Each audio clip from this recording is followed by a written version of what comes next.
Pernahkah kamu melihat as yang disambung dengan teknik mortis dan tenon? Bengkel perbaikan di Pakistan ini terjadi. Proses ini membuat semua orang terkejut. Traktor berjalan 3 km ini mengalami masalah dengan as roda belakang yang patah. Las, suku cadang untuk traktor impor ini tidak bisa didapatkan. Tetapi di Pakistan, di mana segala sesuatu bisa diperbaiki, pemilik traktor melangkah menuju bengkel perbaikan. Karena hanya di sini as tersebut bisa diperbaiki dan dihidupkan kembali. Untuk as yang digunakan dalam transmisi seperti ini, biasanya tukang akan langsung memanaskannya. Dan seluruh prosesnya sudah sangat familiar bagi mereka. Karena kekerasan as tinggi, jika tidak annealing dilakukan untuk mengurangi kekerasan, mesin bubut tidak bisa memprosesnya. Setelah dipanaskan dengan kayu dan kotoran kering, sekarang kekerasannya sudah sesuai dengan persyaratan pemrosesan alat potong. Dari gerakan tukang menyusun ujung as, kita bisa melihat profesionalisme dalam perbaikannya. Panjang as asli didapatkan, memberikan referensi data untuk proses penyambungan selanjutnya. Untuk permukaan patah yang mempengaruhi penyambungan ini, pertama-tama perlu dilakukan pemotongan dengan alat potong. Membuat permukaan patah menjadi datar dan halus, tidak hanya memudahkan pengukuran panjang yang ada, tetapi juga mencegah terjadinya loncatan saat pengeboran poros. Permukaan potongan flange rapi, penyambungan tidak selaras dan panjang as lebih pendek. Poros dibor untuk keselarasan, meningkatkan kekuatan, dan memudahkan sambungan. Kekuatan sambungan terkait ukuran lubang. Diameter lubang tidak menahan torsi, jadi posisi lubang diperbesar. Diameter lubang flange memenuhi syarat. Teknik riveting digunakan, tepi lubang beralur dengan mesin fries horizontal. Tapi kekuatan sambungan itu terkait dengan ukuran lubang.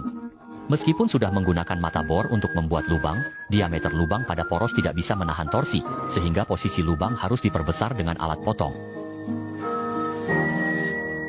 Dengan pengukuran menggunakan jangka sorong digital berkualitas tinggi, sekarang diameter lubang flange sudah memenuhi syarat. Namun, kali ini kita akan menggunakan teknik riveting. Jadi untuk membuat tepi lubang memiliki alur, tukang harus menggunakan mesin fries untuk memfries secara horizontal.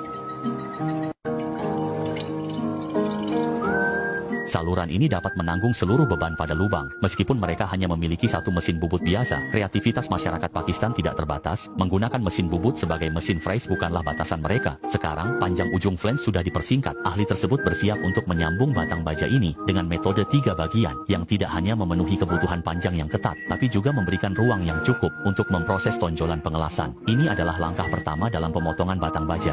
Kita perlu memproses tonjolan ke lubang poros. Proses ini sederhana, tetapi diameter batang baja lebih besar dari poros. Jadi ahli memotong langkah referensi dulu. Saat memproses ujung lain, dia bisa memotong diameter batang baja sesuai langkah baru. Akhirnya, diameter hingga sama persis dengan diameter poros setengah poros. Untuk alur yang dibersihkan pada ujung flensa, master akan memproses tonjolan yang sesuai pada batang baja.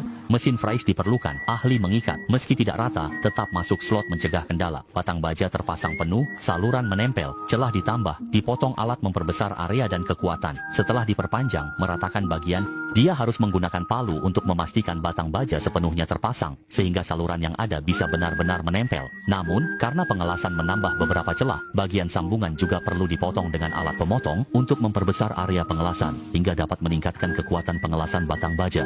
Keduanya memiliki hubungan proporsional. Ini adalah flange. Setelah batang baja diperpanjang, ahli harus meratakan bagian terpotong dan memastikan diameter luar sesuai data pabrik. Bagian patah di ujung lain diproses menjadi tonjolan, dan bagian berlebih dimasukkan ke ujung tonjolan untuk memulihkan panjang poros.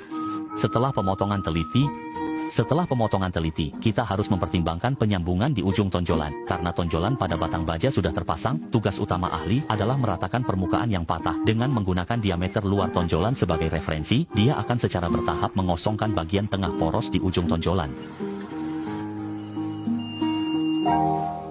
agar diameter lubangnya sepenuhnya sesuai dengan diameter luar tonjolan. Setelah pengukuran presisi menggunakan mikrometer, sekarang kita bisa mengembalikan posisi ujung tonjolan. Meskipun ahli tidak menggunakan metode penyambungan berulir, selama diameter luar tonjolan pada batang baja cukup besar, kekuatan sambungan akan tetap hampir sama. Dengan ketukan palu dari ahli, poros setengah sekarang telah menjadi satu kesatuan. Lalu dia menggunakan batang las untuk mengisi celah yang tersisa, sehingga semua celah sambungan bisa tertutup. Mengingat poros harus pas dengan bantalan, sisa las yang dihasilkan perlu dipotong rata. Setelah ahli menyelesaikan dengan alat pemotong, 3 bagian yang disambung menjadi poros setengah ini sudah bisa digunakan lagi. Keterampilan pengelasan seperti ini sangat berharga.